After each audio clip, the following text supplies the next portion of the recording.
oh man, what a weekend it's been for CS, and here we are to recap it. We're talking about cheaters, we're talking about NA maybe being back, and some crazy results out there from Blast Fall, which has begun. Hope you guys are all doing well, treating yourselves to maybe some water and coffee, but let's hop into some of those results out there. First and foremost, Team Liquid with their brand new roster debut. We talked about it day one as they upset Virtus Pro. Maybe not a huge upset, but even more so, they take down the world #1 NAVI, and people were thinking, oh my goodness, with Twist looking this intense, Ultimate looking this good early on, and JKS doing JKS things, is Team Liquid really back? Vision on sight.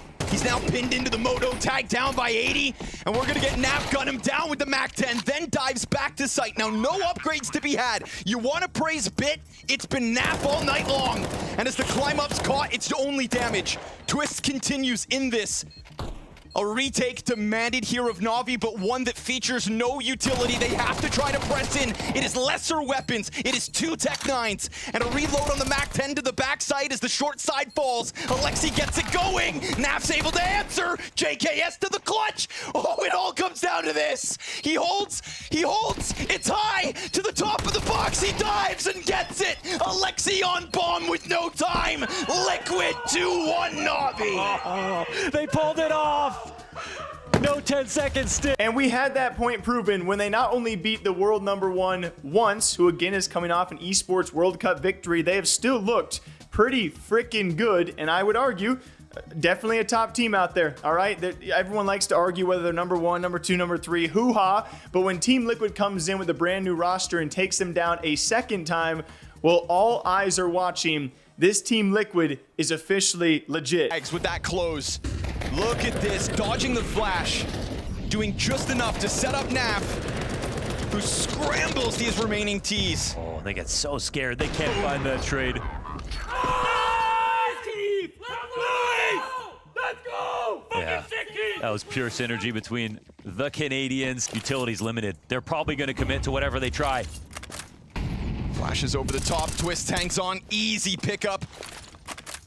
Alexi embarrassed throughout this third map. And as Twist leans into Moto, he welcomes this test, this challenge. He's got ultimate in the bomb site. He's got JKS in pit. What more could you ask for? Spam nearly gets him, and Yakinder, I love this activity. Him and Naf, this is killer instinct coming out from Liquid. All while Navi are playing around with nades, trying to position. They have been surrounded. Bit will try his damnedest, and with 1 kill, he hopes to get them to exit, but Wonderful can find nothing in the meantime.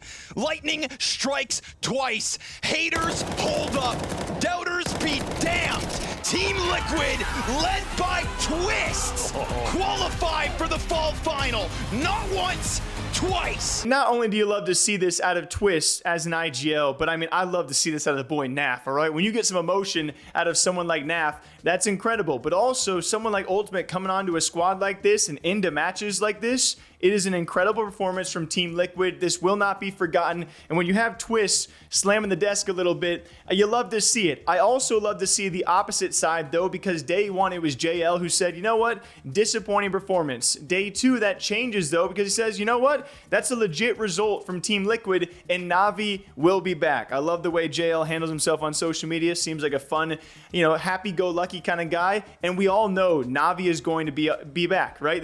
There's other events out there. There's not group matches, all right? Navi will perform on LAN in big moments when they have to.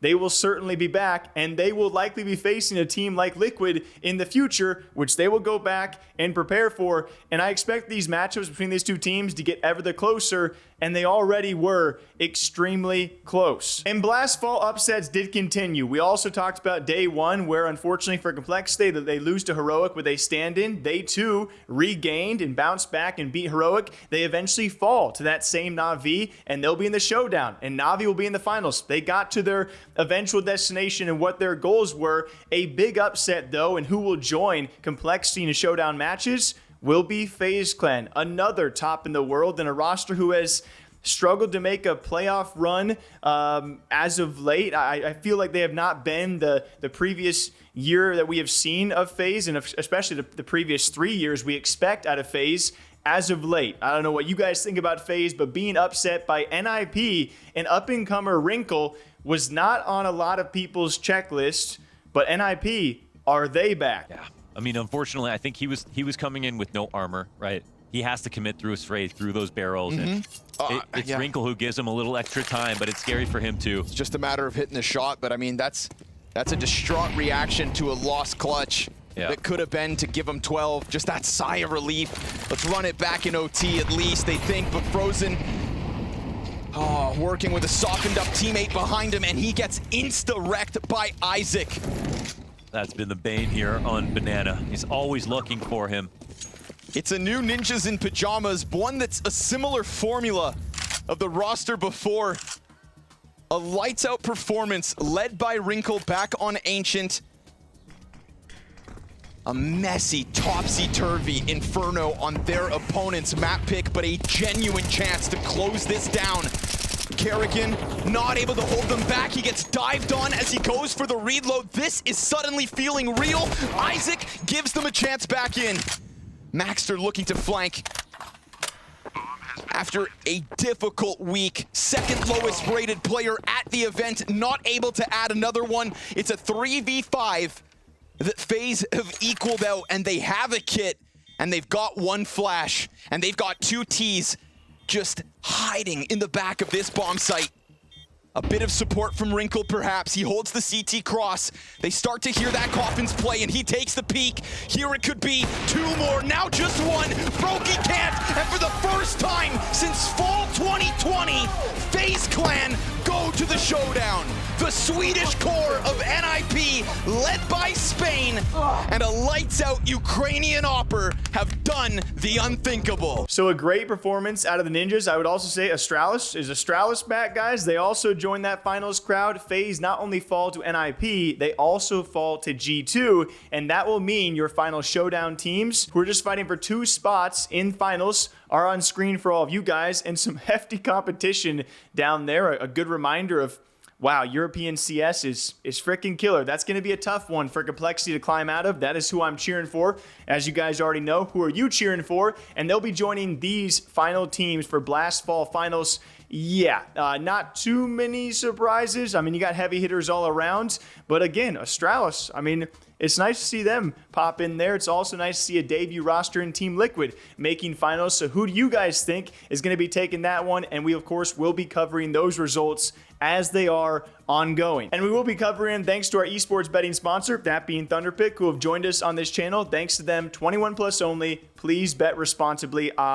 There would have been some crazy bets on this past weekend's results, guys. Let me tell you that. Thanks to them, we are also going to be traveling to more CS events, and I cannot wait to do more of that in the future. Unfortunately, someone who has struggled with travel, though, as I'm sure you guys are aware who I'm talking about, that being Heroic and Degster, who unfortunately yet again has missed an event due to visa issues and an inability to get that visa approved, which has led a lot of people in the community to think, okay, at what point does Heroic sign someone else? You can only go to so many events and so many matches and play with your stand-in coach, that being Saw. Yes, you can maybe take some matches off the North American folk. Don't make jokes about that, guys, all right?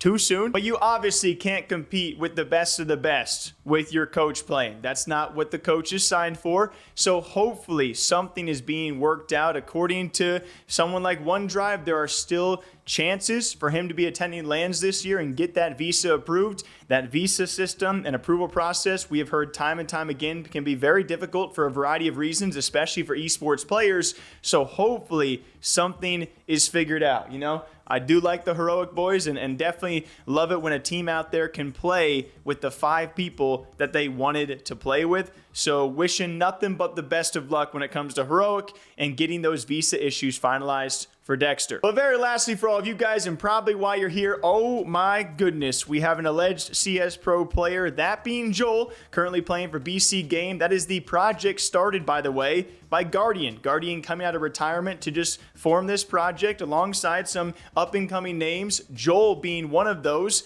up-and-coming names who has been in the past for a lot of things. He has previously been alleged and then unbanned for some match-fixing allegations. He has also previously been alleged of cheating by former teammates. None of this came to full fruition of like, okay, you're banned from the game forever, clearly, as BC then chose to pick him up, and he has had some killer results. I'll show you guys a few of his previous 5 matches. Just a few of those results were killer. Like, the dude is putting up numbies, as one might say, and maybe leaning towards why some people might suspect him, that they're killer numbers, and he's doing really well for this team.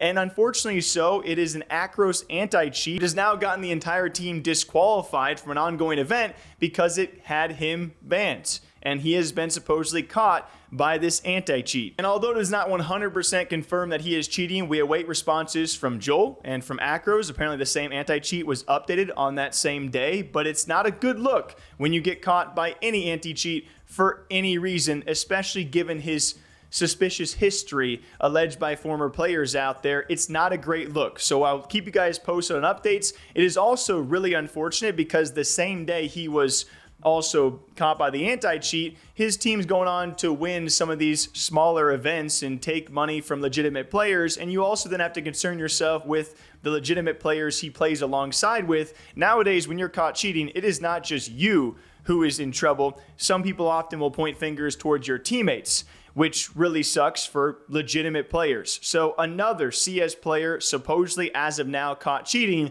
that being Joel. What do you guys think about this one? It's just the cheaters, man. The cheaters are out there, and it of course draws suspicions from other players out there saying, man, if this is true and he got away with it, who else is cheating?